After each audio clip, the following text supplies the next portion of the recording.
Gimana rasanya jadi komika? Stres. Aku Aco nulis ini udah agak lama ya. Yang aku tahu versi originalnya adalah komika laki-laki dengan bapaknya atau dengan ibunya. Kalau teman-teman memperhatikan ya, Tawa tuh tasnya gede banget. Iya, Gede kelihatan banget. Kelihatan Lebih banget gede. ya, Bukan harus diperhatikan, itu terperhatikan sebenarnya. Iya, tasnya tuh gede banget gitu. Kenapa? Karena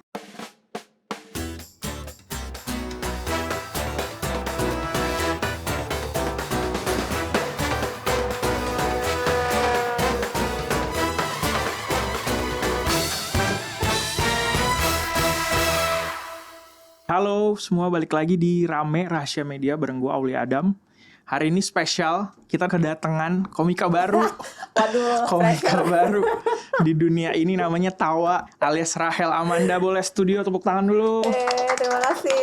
Terima kasih Amanda sudah datang di sini. Having me. Gimana rasanya jadi komika? Stres. Di film. Di film, benar-benar di film. Iya, rasanya seru, experience baru. Dan yang pasti setelah syuting filmnya dan belajar dan open mic kayak punya level respect yang jauh lebih tinggi untuk Buat teman-teman. komika. Sangat. Tapi biasanya emang nonton atau ngikutin juga nggak dunia perkomikaan ini? Gue merasa gue tidak serajin Aco sih pasti gitu. Ya. Karena kalau Aco tuh suka banget sampai ngejar ke New York kan bahkan gitu untuk nonton idola-idolanya langsung gitu. Tapi gue lumayan zaman-zamannya kayak perempuan berhak berapa kali tuh nonton gitu. Lucu-lucu banget ya Mbak Likwina Hananto. Zaman ya Mbak Sadia Ma'ruf juga gue ngikutin. Aci, Bang Panji, Bang Adri gue juga nonton gitu. Tapi itu kayak kebanyakan tuh kalau diajakin sama teman apa rame gitu. Jadi jarang yang gue mencari sendiri gitu. Jadi ya udah kayak tiba-tiba diajakin ini panik sih. Panik ya. Tapi langsung ditawarin Aco jadi komika. Selain panik, apa yang dirasain? Apakah perlu riset atau enggak? Karena kan sebenarnya tadi udah mention sering juga sebenarnya nonton gitu. Pasti karena kan jadi penonton beda banget. Beda ya. Melakukan ini ya. Sangat kayak dan kalau ketika ditawarkan filmnya dan menjadi komika ya pasti senang karena ya ini kan ya challenge baru gitu. Tapi juga tahu bahwa ini nggak mungkin gue cuman baca naskah dan kemudian berakting sebagai komika kan. Pasti gue harus ya setidaknya pernah nontonin open mic gitu. Atau datang ke komunitas gitu. Komunitas kemarin sebenarnya belum sempet sih gitu. Padahal sebelum syuting gitu. Karena kayak pengen lihat kayak yang biasanya yang rame itu di Jakarta Barat kayak gitu-gitu. Tapi itu akhirnya sama Aco kan juga dijeblosin untuk open mic pada akhirnya gitu. Kayak itu makin stres saya gitu. Kayak ya gue pengen ngobrol aja sih sama stand up komika bukannya beneran open mic gitu. Tapi disuruh langsung dicemplungin open mic gitu. Disuruh langsung. Dan itu bukan kayak mau gak open mic. Enggak, dia langsung kayak tanggal sekian lo open mic ya. Jadi nulis dulu dong itu enggak atau? Nulis. Materi dulu. Nulis. Aduh. Wah itu itu stres. Cuman kan untungnya pas kita prepare film ini tuh ada 2 komedi konsultan kita, ada Bang Dani Beler, Bang Beler, sama Aci Resti. Mereka berdua juga yang bantu nulisin materi stand up si Tawa di dalam film gitu. Waktu itu mereka datang sebenarnya untuk berdiskusi tentang materi sama Aco, tapi kan karena lagi ada aku juga, akhirnya kelas dadakan tuh. Bang Beler kan sangat jago dalam mengajar gitu, maksudnya penulisannya rapi gitu. Bahkan dia menjelaskan dari logika orang tuh kenapa ketawa sih gitu.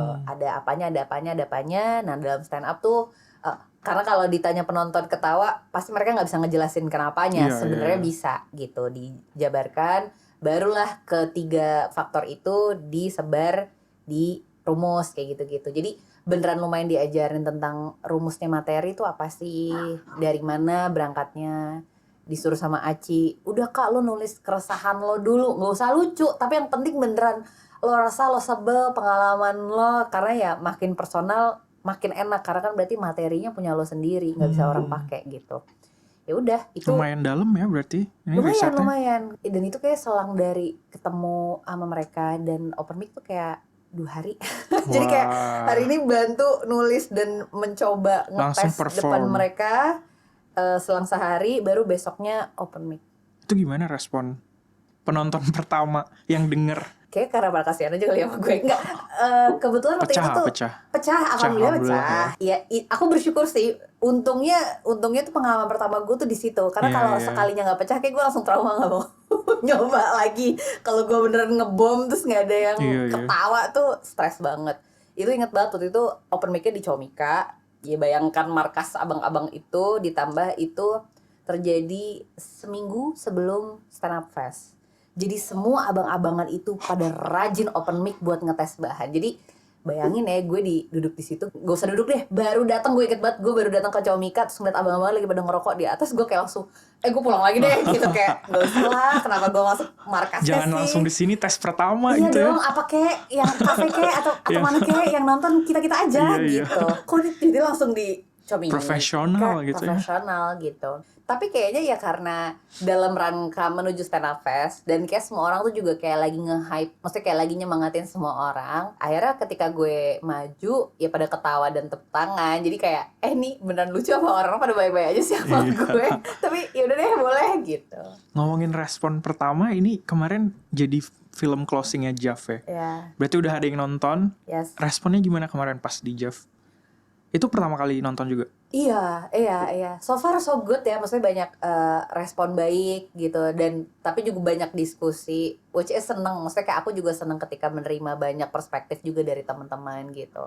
Kalau aku tuh mungkin lebih ke sentimental yang kayak beneran Aco bikin film gitu ya, beneran deh gitu, ini beneran film media gitu. Maksudnya setelah sekian lama temenan, jadi kayak pecah telur juga nih, bener film panjang pertama yang kita dari kemarin cuman baca naskahnya dan syuting dan ternyata jadi. Dan ya itu sih, ketika akhirnya dipilih jadi closing film tuh ya full circle juga rasanya. Tapi kan itu JAF ya, ditonton oleh para penggemar film, deg-degan gak waktu tahu jadi closing? Lumayan banget. Dan ya awalnya juga kayak bener jadi closing nih, maksudnya setelah sekian, aku nggak tahu pilihan film-film lainnya sih, Aco yang tahu ya gitu. Tapi ya udah kayak pas dikabarin, iya nih dari board maunya film Suka Duka Tawa. Wah.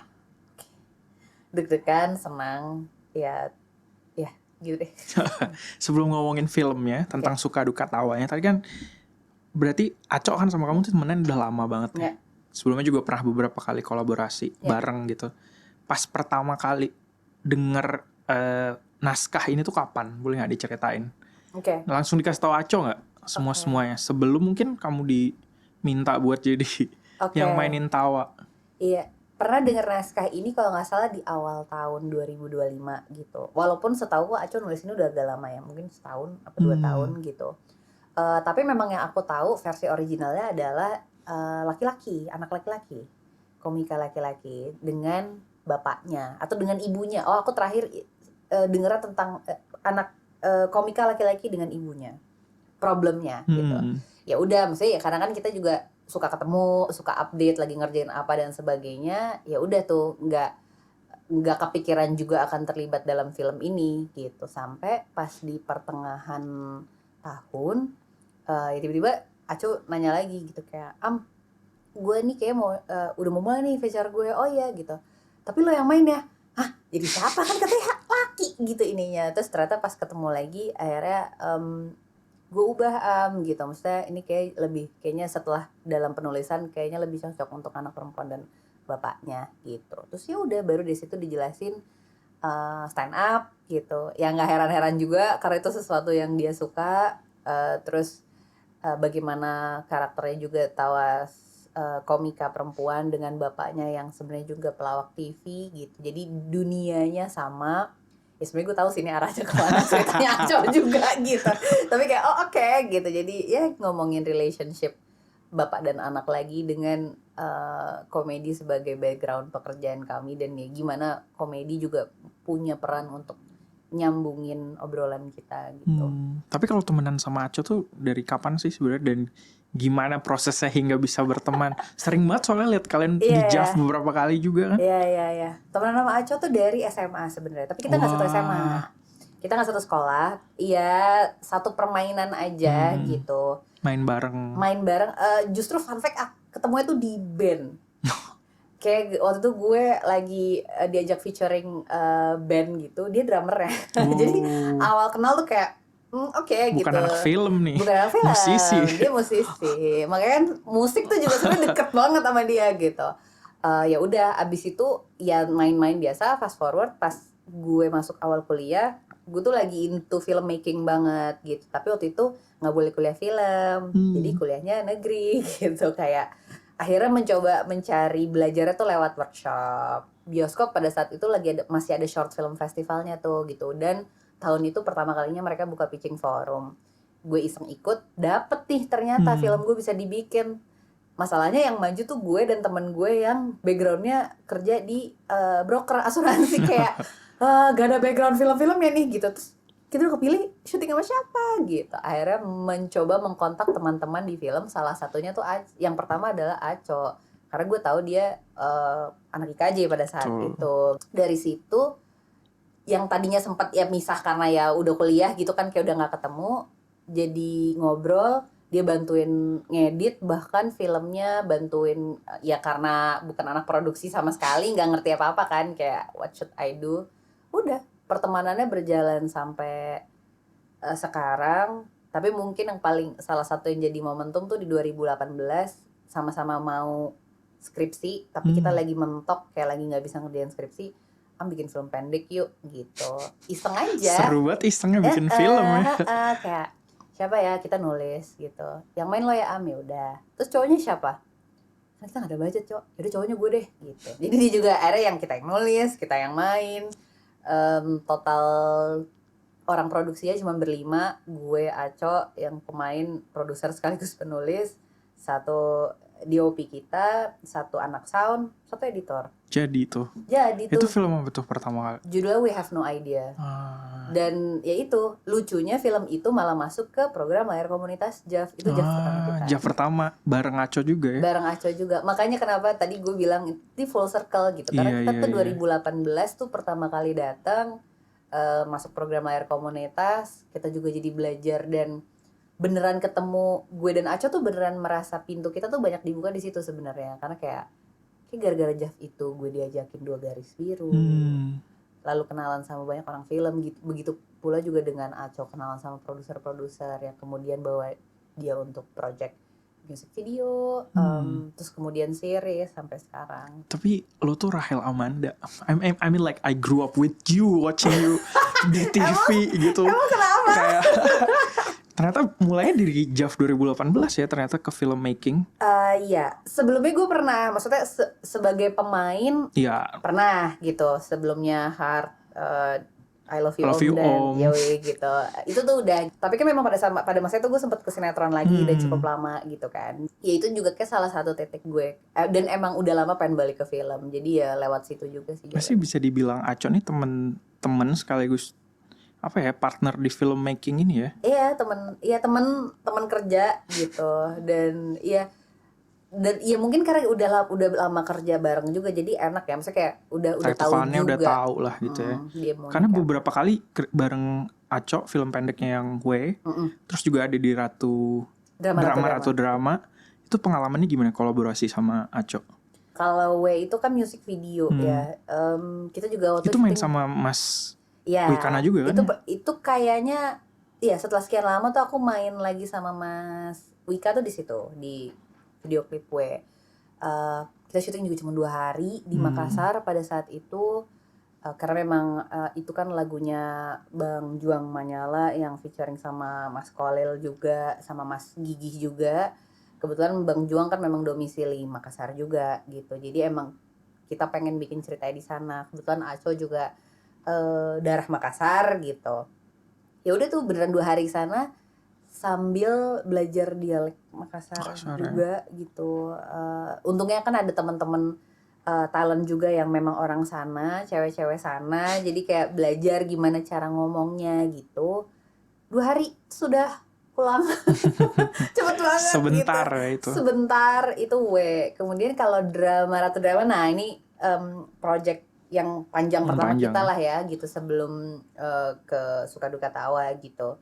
Ya itu juga menarik sih treatmentnya, karena kan kayak lagi-lagi ya isunya cukup personal buat Aco, tapi sebenarnya buat banyak talent sih di situ, buat gue, buat Enzi. Maksudnya kayak kita kan juga besar di dunia sinetron gitu, kayak itu yang kita lakukan dulu. Dan kita rasanya tuh kayak ini tuh sebenarnya ya surat cinta buat dunia sinetron ya. gitu. Karena Aco juga deket karena ayahnya juga yang bikin sinetron gitu ya. Betul, dan Aco dulu juga pernah ngastradain sinetron, bantuin bokapnya gitu. Jadi kayak kita tuh ngomongin dunianya tuh ya kita tuh reminiscing that old good days dengan dunia sinetron gitu. Dengan segala macam karakternya yang menurut gue juga menarik banget gitu di drama Ratu Drama.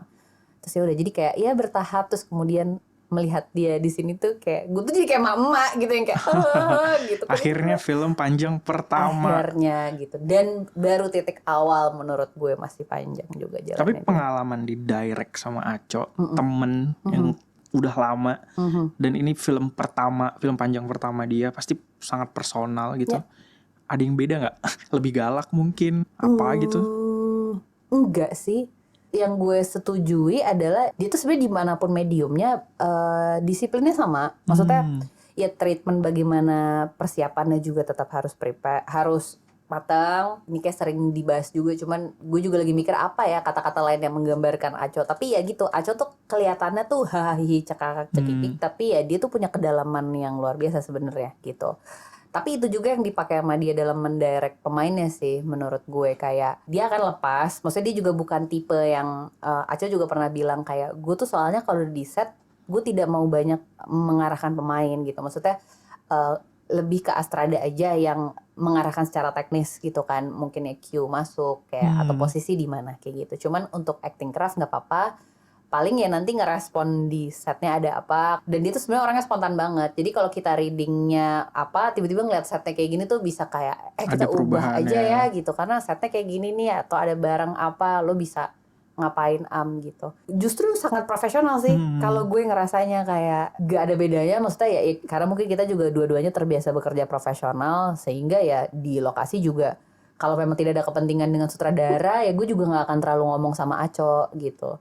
Tapi kalau gue punya keresahan tertentu terhadap scene-nya atau karakternya, gue akan ngomong. Tapi itu biasanya harusnya udah terselesaikan pas sepanjang reading sih. Ya.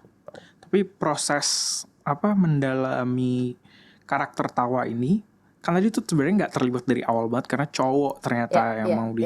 Tapi waktu udah develop itu lumayan terlibat, atau sebenarnya Aco tipikal sutradara yang strict gitu sama skripnya dia?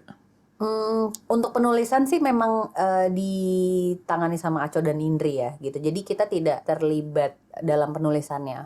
Pemain enggak gitu. Cuman kayaknya ketika final draft jadi dan kemudian masuk ke proses reading, itu baru yang kita coba otak-atik berdasarkan interpretasi pemainnya. Dan Aco dan Indri sangat terbuka dari awal. Maksudnya ini adalah naskah yang kita tulis, tapi kan dengan berbulan-bulan ini dengan berbagai draft, pasti ada aja yang gue miss, atau ada aja yang mungkin jadinya inkonsisten gitu. Harusnya orangnya kayak gini, kenapa tiba-tiba di tengah-tengah dia gini gitu. Ada dialog yang gue ngetik aja gitu. Jadi asumsikan itu sebenarnya juga belum rapi. Ada sih beberapa scene yang kayak sebenarnya aslinya tuh panjang banget, tapi waktu itu gue dan Mas Wika tuh kita diskusi sama Aco juga kayak ini nggak usah deh Cok, karena sebenarnya poinnya sama aja gitu. Atau malah jangan-jangan esensi adegannya jadi nggak dapet kalau ngomongnya sepanjang ini gitu kan. Orang juga udah tahu kondisinya gimana dan lain-lain gitu. Jadi dia sangat open untuk diskusi ya. Nah kalau Suka Duka Tawa ini sendiri sebenarnya boleh diceritain secara singkat supaya orang makin penasaran. Sebenarnya tentang apa sih gitu? Biar orang penasaran ya. Iya. Jadi kayak gimana ya caranya? Iya, Suka Duka Tawa tuh bercerita tentang Tawa. Dia seorang anak cewek muda, komika perempuan, anak komunitas sebenarnya. Jadi yang lagi mencoba peruntungan juga untuk bisa nggak ya sukses di stand up comedy gitu. Dia bersama teman-temannya sebenarnya udah mencoba stand up bertahun-tahun, tapi secara latar belakang hidup juga Tawa itu sebenarnya punya bapak yang cukup terkenal, karena bapaknya itu namanya Pak Keset, nama panggung sebenarnya, pelawak TV, yang dari ya orang tuh kayaknya udah kalau sebut Pak Keset orang-orang tuh pada tahu gitu. Cuman Tawa tidak pernah mau mengakui dia anaknya Pak Keset karena ya dia dan ibunya ditinggal pas dia dari kecil. Kayak ngomongin tentang cewek yang nggak pengen lebih baik dan nggak kalah sama fame bapaknya. Di satu sisi dia juga merasa bentuk artnya juga superior gitu. Ya Tawa merasa stand up comedy itu lebih intelek lah daripada pelawak gitu. Padahal kan sebenarnya Komedi. it's comedy, two different medium aja Iya, betul. gitu. Dari situ ketika dia menjelek-jelekan bapaknya dan karena sama-sama dunia komedi pasti kan ketemu juga gitu. Akhirnya pertemuan Tawa dengan bapaknya tuh yang Tawa pikir hanya akan untuk ya udahlah biar ngebantu karir gue aja berjalan, tapi justru jadi menguak lebih banyak dari itu. Jadi perjalanan ngobrolnya mereka mencoba merapikan luka di masa lalu yang dijembatani oleh komedi gitu, sehingga ya kayak hashtagnya diketawain aja gitu ya. Emang kayak kadang tuh ternyata cara kita ngobrol sama orang yang kita lama gak ngobrol dan mungkin punya sakit hati adalah ya mungkin dengan jokes dulu, dengan bercanda dulu gitu. Makanya judulnya Suka Duka Tawa Suka ya. Duka Tawa. Ada lucu-lucunya dari komedi. Ya. Ada lukanya juga. Tapi kalau untuk film stand up komedi dalam proses bikin ini film ini ada referensi khusus nggak yang dipakai Manda buat mendalami Tawa gitu seorang komika?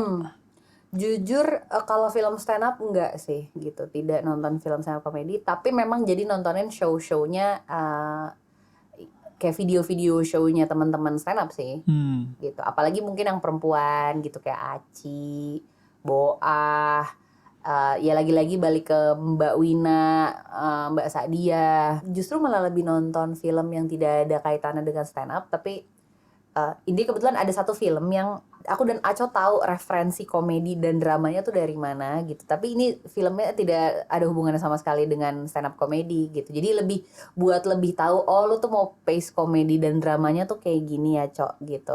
Paling nonton film-film kayak gitu. Ada judul-judul ini enggak film yang jadi ditonton referensi salah satunya. Kayak Aco pernah nyebut nggak ya? Sebenarnya kayak misalnya kita tuh suka pace-nya Not Friends Thailand gitu. Kan kayak awalnya kan kita pikir ini iya, hahihi nih. Ternyata tuh bengkak mata iya, gue betul. terakhirnya gitu. Yang kayak nangis gitu-gitu. ya. Iya sih, di ujung-ujung udah mulai terlihat luka-luka Tawa itu ya. Lumayan. Sebenarnya. Lumayan. Dia ini juga karakter yang menarik menurut gue karena dia agak absorb. Oke. Jadi kayak temennya banyak, komedian rata-rata, jadi ketawa-ketawa gitu. Terus juga jokesnya juga BTW gue udah nonton. Oke. Jadi boleh. Ini buat yang nggak mau spoiler bisa skip nanti ya gitu. Dia agak self-absorb gitu. Agak anak tunggal banget gitu. Kalau Amanda sendiri seberapa relate sama karakter Tawa nih sebenarnya di luar dari dia sebagai komika ya? Oke. Enggak relate sih. Gue anak pertama, adik gue 2. Justru malah. Iya.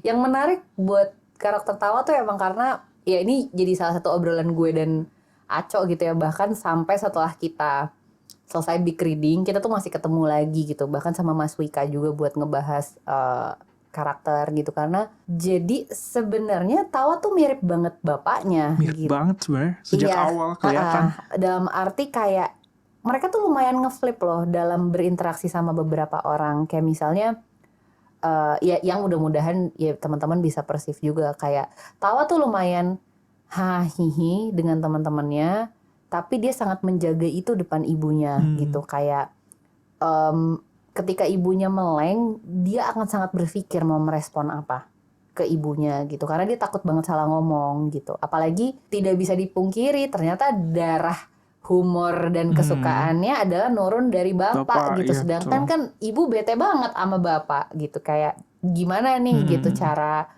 ngejembataninnya gitu. Jadi dan itu buat gue yang lumayan challenging gitu, kayak udah bener nggak Cok kadang-kadang dalam beberapa scene gitu. Maksudnya kayak gue tuh harusnya tipe yang hai tapi nanti kalau ibunya lagi nggak ngeliat gue mikir, tapi nanti dalam ngeresponnya gue juga harus baik-baikin ibu gue dengan ngebecandain juga gitu.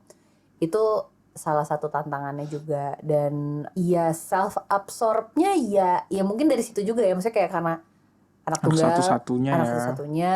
Sebenarnya ada hal-hal kecil yang ya mungkin kayaknya karena tidak masuk di cut sini ya gitu, yang menunjukkan bahwa ya di luar itu sebenarnya Tawa juga sangat berusaha untuk ada buat teman-temannya gitu. Tapi ya dengan isu yang ada sekarang karena dia ketemu bapaknya. Jadi kayaknya itu udah terlalu besar aja sehingga dia sempat lupa juga gitu dengan gimana perasaan teman-temannya. Tapi kan gitu. di belakang dia juga kena tuh buat yang nonton, kena misalnya merasa kehilangan juga sama ketika teman-temannya ternyata punya konflik sama dia gitu ya. Iya. Karena menurut gue ini salah satu karakter yang menarik banget sih ngeliat Tawa ini, karena premisnya kan dia hubungannya buruk sama bapaknya, tapi the whole film kita ngelihat dia anak bapaknya banget gitu.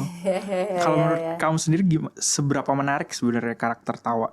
Iya, menarik karena kayak gue pribadi ngelihat, mungkin ini kalau kita ngomongin general dulu ya gitu. Iya, harapan gue juga sebenarnya tidak mungkin merepresentasikan semua anak stand up, tapi kan kalau kita dengar banyak cerita anak stand up, rata-rata tuh ceritanya sedih-sedih banget gitu, kayak yang jadiin materi tuh sedih sebenarnya. Kayak kalau lo denger cerita aslinya kayak, hah kok sedih? Makanya kan mereka bilang kan kalau gue ceritain cerita aslinya, ya gue bakar materi itu, karena orang pasti udah nggak mersif itu lucu lagi gitu. Jadi nggak akan gue pakai.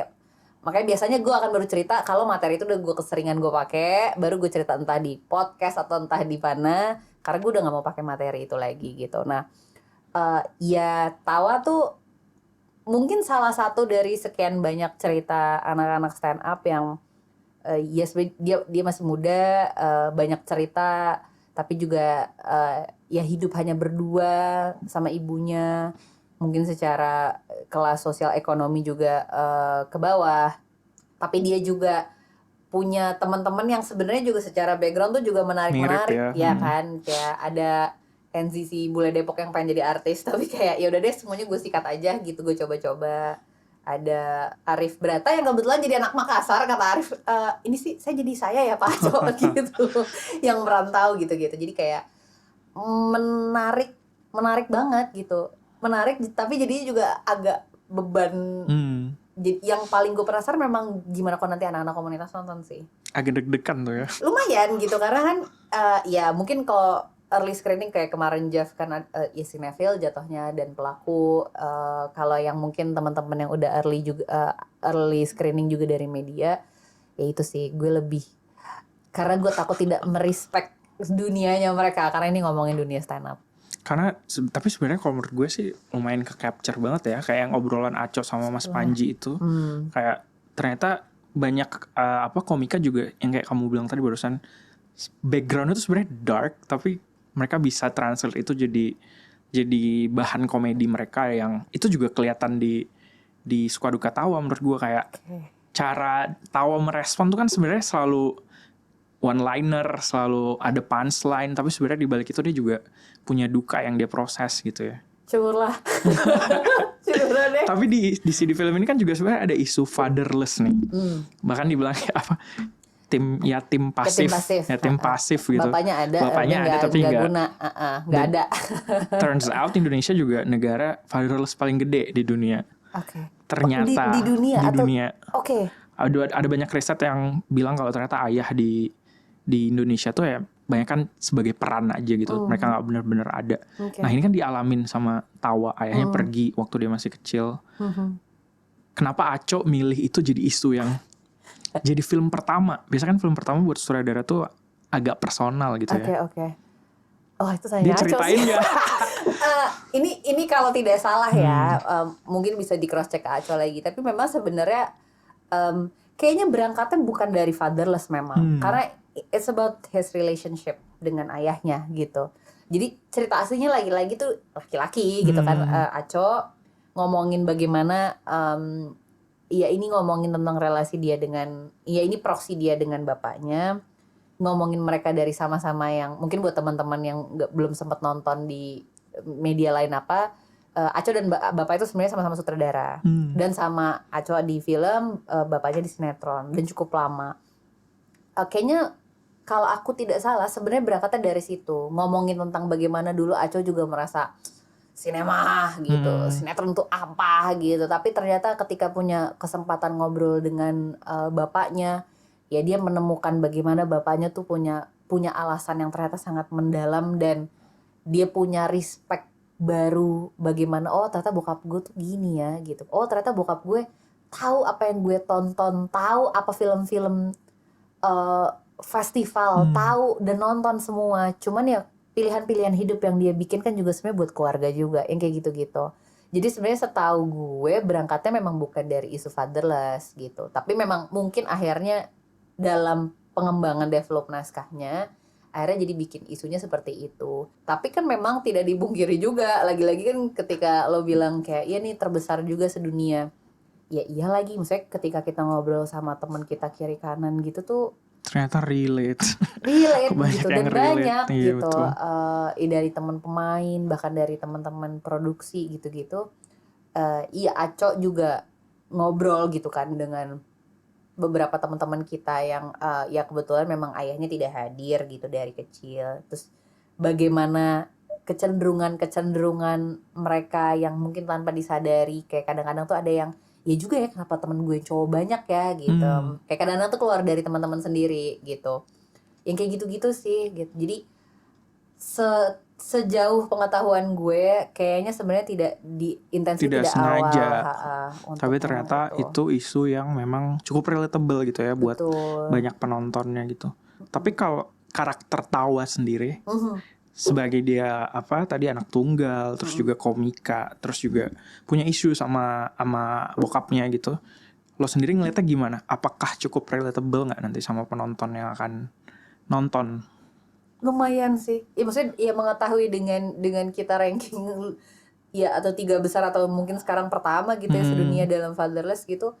Iya sangat gitu karena ya dan buat gue lagi-lagi menjadi tantangan takut tidak memberikan keadilan terhadap maksudnya tidak bisa merepresentasikan itu gitu.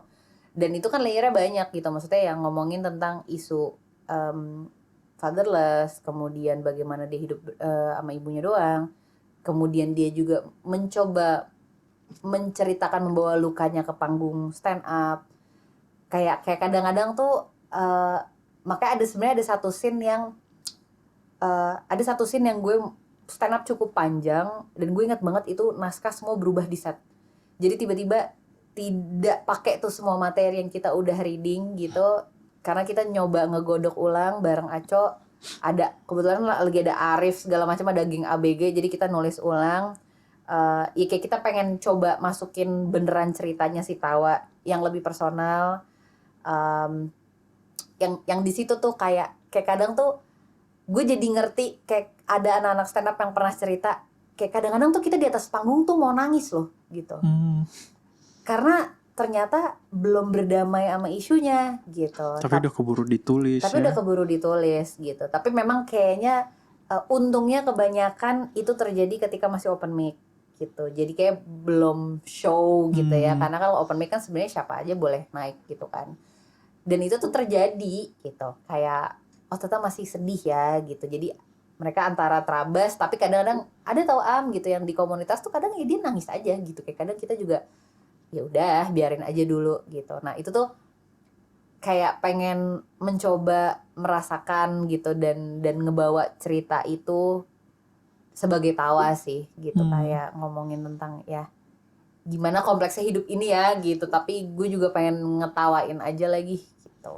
Sebenarnya iya sih, menurut gue sih sangat relatable ya karakter Tawa ini. Maksudnya cewek cowok tuh bisa tetap relate sama isu yang dia hadapin karena ya, maksudnya ini base-nya juga hubungan Aco sama bokapnya, cowok sama bokapnya, which is Tawa juga punya ya sama ibunya, sama bapaknya juga gitu. Jadi mungkin sangat relatable. Ini tapi pengalaman kesekian juga kan ya main sama Mas Wika sama Enzi itu kayak misteri. Waktu syuting bareng-bareng mereka tuh gimana? Ya udah gampang. Kalau Mas Wika ini ketiga. Karena kan ya? pertama tuh waktu itu W kan, kemudian drama satu drama, walaupun scene kita bersama nggak terlalu banyak gitu, tapi ya tetap kan namanya kita tiap hari ketemu ngobrol. Ya karena kan kita di balik kalau lagi di luar set pun kita tetap yang termasuk yang ngobrol gitu kan, satu ruangan dan ngoceh apa aja gitu. Sama Enzi juga gara-gara drama kayak wah ternyata nih bule gesek juga lagi gitu kan. Jadi dan kita malah jadi ngobrol cukup mendalam gitu, jadi kita tahu cerita-ceritanya ya bagaimana. Maksudnya Enzi juga cerita kayak iya Tawa tuh juga gue kali gitu, kayak gue juga belum ya maksudnya gue juga udah lama kan nggak ditinggal bokap yang kayak gitu-gitu.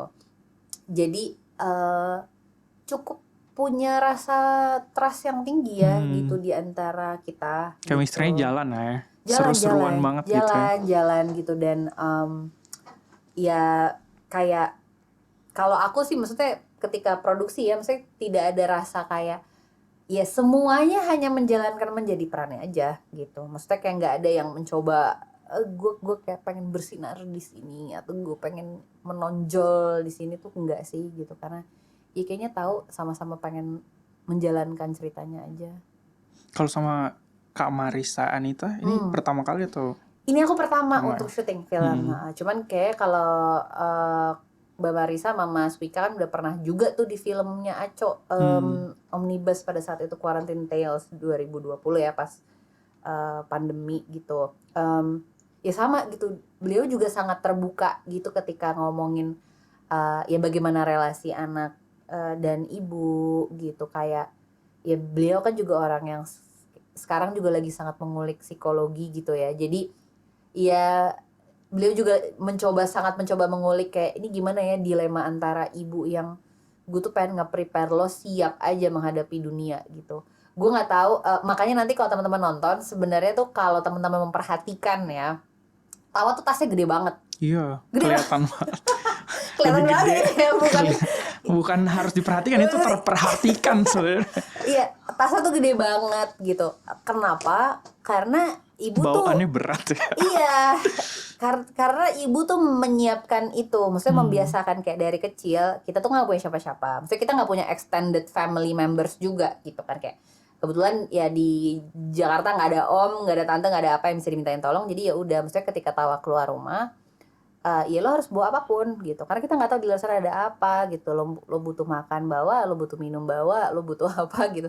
Sebenarnya tuh kalau kalau dibuka tasnya Tawa tuh lucu-lucu banget isinya gitu kayak segala rencengan kopi adalah apalah gitu. Jadi yang sangat prepare dia ya. Sangat prepare gitu. Tapi BTW desain produksinya keren banget sih menurut gue. Kayak maksudnya kalau yang mau diperhatikan detail tuh ada banyak sebenarnya. Kayak ada Wimau. di Tawa sendiri ada beberapa hal yang kayak akan muncul tidak dijelaskan dan mungkin bisa diinterpretasi sendiri sama penonton pada akhirnya gitu. Tapi menurut gue sebagai yang nonton itu memperkuat karakter Tawa sendiri sih di filmnya. Nice, termasuk appearance-nya itu gitu. Itu diobrolin juga sama Aco sejak develop atau reading gitu. Lumayan. Ya yang pasti selain Aco juga pasti akan jauh lebih banyak ngobrolin juga sama Dara Nasution ya, production designer kita gitu. Tapi ya Aco juga ngejelasin ke pemainnya juga sih gitu kayak ya Tawa nih punya apa, gue mention aja dikit ya, kayak misalnya Tawa tuh punya poninya macam-macam. Kenapa? Nonton aja nanti gitu. Selalu punya poni, kemudian kayak apa? Ya tas, lagi-lagi tas itu kan selalu dibawa kemana-mana. Terus ada beberapa warna lagi sebenarnya. Kan biar gak bosan, iya, biar matching sama baju tetap gitu. Terus apalagi ya, karakter lain banyak kayak gitu kan kayak Bu Cantik gitu, Mbak Marissa tuh ya dengan ya kebetulan pekerjaannya sebagai nail art gitu, dia punya perkakasnya sendiri. Tapi yang emang paling lucu tuh menurut gue tuh emang rumahnya bapak sih. Kayak artificial banget gitu, maksudnya ya mungkin menggambarkan dia in a way karena selama ini kan juga pekerjaannya, maksudnya ketika dia menjadi pelawak panggungan kadang-kadang punya persona yang harus spesifik gitu. Dan itu tuh sering sekali kita temui pada pelawak-pelawak TV aslinya gitu kan, kayak oh ternyata orangnya serius banget coy aslinya, atau kayak pendiam banget gitu, padahal once depan kamera tuh tiba-tiba jadi lucu orang banget yang itu ya. Beda dan lucu banget. Itu bajunya bapaknya Tawa juga unik-unik banget semuanya. Yang kasur ada baju kayak kalau ngeliat orang tahu itu kasur gitu, nggak mungkin jadi baju ya. Itu tuh kayaknya udah kayak apa ya, pengetahuan universal ya. Karena di trailer juga. Bener. Nah ini mungkin yang buat spoiler endingnya nih gue mau bahas dikit. Karena lihat respon-respon pertama di Jav juga beberapa orang ngomongin endingnya gitu. Kalau buat lo sendiri gimana? Nonton ending ini cukup memuaskan nggak buat ketika si bapak akhirnya balik sama ibunya? Nah Kata siapa? Iya sih, sebenarnya kalau dipikir-pikir lumayan bisa diinterpretasikan ya. Iya. Sebagai apapun gitu. Iya. Sebenarnya namanya filmnya Aco ya. Menurut gue, Aco tuh suka banget ngotak-atik filmnya gitu. Jadi kalau teman-teman mengira punya maksudnya punya persepsi tentang ternyata akhirnya seperti ini, belum tentu gitu. Jadi sebenarnya adegan ending itu tuh open interpretation gitu. Ya gue juga punya versi bagaimana yang gue sukai gitu, tapi jangan deh nanti takutnya bias juga buat teman-teman yang nonton juga. Biar nonton dulu. Betul, biar mengalami nonton, dulu ya. Mengalami dulu, baru nanti kita diskusikan. Bisa diskusikan setelah tuh itu gimana gitu. Tapi ya itu sih ya, karena ini memang film dan visinya Aco juga gitu, jadi ya udah, maksudnya kayak ya gue juga serahkan ke Aco juga, maksudnya mau membuka film atau mengakhiri filmnya seperti apa gitu. Kita yang buat penasaran nonton dulu ya gimana endingnya, karena menurut gue menarik banget sih sebenarnya. Hubungan Tawa ke bapaknya, Tawa ke ibunya, bahkan dua orang dewasa ini juga, bapak dan ibunya ini juga the whole film tuh sebenarnya menarik banget ya. Betul. Kalau buat Manda sendiri ada karakter favorit gak di film ini? Selain nggak boleh tawa tapi. Aduh, banyak lagi. Dan kenapa jadi karakter favorit? Harus satu. Iya, satu. Paling favorit. Paling favorit ya. Aduh, kok susah ya? Nggak, karena menurut gue sebenarnya semuanya tuh punya warnanya gitu loh. Dan punya fungsinya sih sebenarnya ya. Iya, sebenarnya. Di film ini. Sebenarnya iya. Pakai set kali ya. Karena ya maksudnya terlepas dari keputusannya kenapa meninggalkan anak, itu gue tetap sebel gitu. Cuman ya mungkin karena gue juga selalu amazed dengan dunia pelawak sih. Ya ini kan mungkin kalau dari sisi gue untuk mendalami film ini, gue lebih mendalami di stand up comedy gitu. Tapi kan dari sisinya pakai set, aka Mas Wika gitu, kayak gue juga salut dengan bagaimana pakai set as pelawak tuh. Pelawak itu kan punya skill merespon dengan cepat gitu kan. Makanya itu yang membedakan anak-anak stand up dengan pelawak gitu. Kayak kalau pelawak tuh kayak kadang-kadang emang gifted sih. Itu susah dibikin-bikin gitu. Atau bakat improve-nya tinggi banget ya. Bakat improve-nya tinggi gitu. Makanya bahkan di kesempatan di media lain, Mas Wika tuh pernah cerita kayak, gue tuh anak teater kan, dan gue sering monolog. Jadi gue pikir gue cukup pede nih dalam merespon situasi. Sampai gue ketemu Cing Abdel dan Mang Saswi dalam film itu. Gila, mereka lebih cepet coy gitu. Karena kan ya mereka emang beneran terjun di dunianya gitu kan. Kayak mereka tuh cuma dikasih set, oke, setnya apa di bulan. Itu sama Aco beneran dilepas loh. Mereka gak ada dialognya itu. Jadi kayak beneran kayak, ya udah masuk aja setnya. Ayo ngomong apa, jadi astronot apa gitu. Kata Mas Wika, gila mereka cepet banget. Fun fact, kata-kata set buset itu yang bikin Mang Saswi. Wah. Karena kita butuh trademark deh buat karakternya apa ya gitu. Set buset. Cepet banget kayak, kayaknya waktu itu Aco dan Mas Wika kayak, oke, itu aja gitu. Gue amazed dengan, maksudnya menurut gue karakter pelawak TV dengan segala kompleksitas kehidupan aslinya juga menurut gue menarik banget. Ditambah Mas Wika juga jadi pakai set kayak, bagus banget. Iya, benar-benar. Gitu. Ini juga yang jadi salah satu yang menarik dari film ini menurut gue itu sih, kayak kan banyak ya sebenarnya stand up komedi udah main film tuh, dan film-film yang agak membahas sedikit stand up komedi itu kan masuk. Tapi ini di film ini digali lebih dalam lagi selain ke karakter utama si Tawa, juga industrinya juga dikulik kan, ya kan. Ada kayak tadi tuh perbedaan pelawak sama komedian, sama komika gitu tuh kan juga nggak langsung, tapi sebenarnya ada di film ini gitu. Betul kayak mungkin di filmnya tidak terlalu tergambarkan, tapi kayak misalnya kalau di scene open mic gitu, kan kayak misalnya ada nih anak-anak komunitas yang rese gitu, kayak misalnya Ale diperankan oleh Kukuh gitu. Kukuh kan rese banget ya sama gue di filmnya, kalau nanti teman-teman lihat. Sebenarnya backgroundnya adalah karena si Ale ini dulu tuh pernah nembak Tawa tapi ditolak. Wah. Dan banyak banget kejadian ditembak ngambek rese gitu loh. Jadi kayak betul. kok Dan itu pas anak-anak teman-teman stand up denger tuh ya ketawa karena kata dia iya banget lagi gitu. Maksudnya di komunitas tuh banyak banget yang suka-sukaan ya, kadang emang sampai jadian atau kadang ya gitu. Misalnya ada yang cakapan dikit, yang satu suka, terus ngajakin pacaran nggak mau, Jadi bete.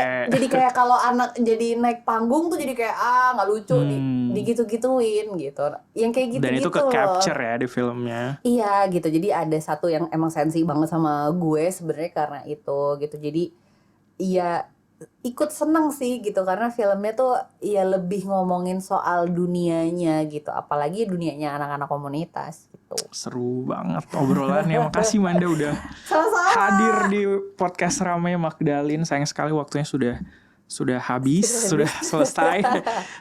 Kira-kira apa mau kasih alasan buat orang-orang kenapa harus nonton Suka Duka Tawa, boleh nggak? Oke, teman-teman nonton film Suka Duka Tawa karena ini film drama komedi yang sebenarnya bisa ditonton sama keluarga, sama teman, yang ngomongin relasi orang tua. Kayaknya hampir semua dari kita bisa relate ya karena kita anaknya siapa biasanya gitu ya. Terus ya buat teman-teman komunitas stand up juga, aku sih berharap mudah-mudahan ya mereka juga senang nontonnya gitu karena kalau selama ini film-film banyak yang melibatkan para stand up untuk main ke film ini tuh justru merayakan dan menceritakan kehidupan anak-anak dunianya stand up gitu, komunitas gitu. Dan kebetulan banyak senior-senior stand up juga ya di dalam filmnya gitu. Jadi ya kalau mau nonton mereka lebih serius mungkin yang nggak selalu ketawa-ketawa mulu bisa nonton Suka Duka Tawa. Siap. Tayang di bioskop. Tayang di bioskop tanggal 8 Januari 2026, film pembuka tahun. Film Aco juga nih ya, film panjang Aco, pertama. Film pertama Cult Aco Tenri datang. Iya. Makasih Manda sekali lagi udah datang ke podcast Magdalene di Rame. Sukses buat filmnya. Thank you so much. Buat yang lainnya boleh like, subscribe YouTube Magdalene. Kita ketemu di episode berikutnya.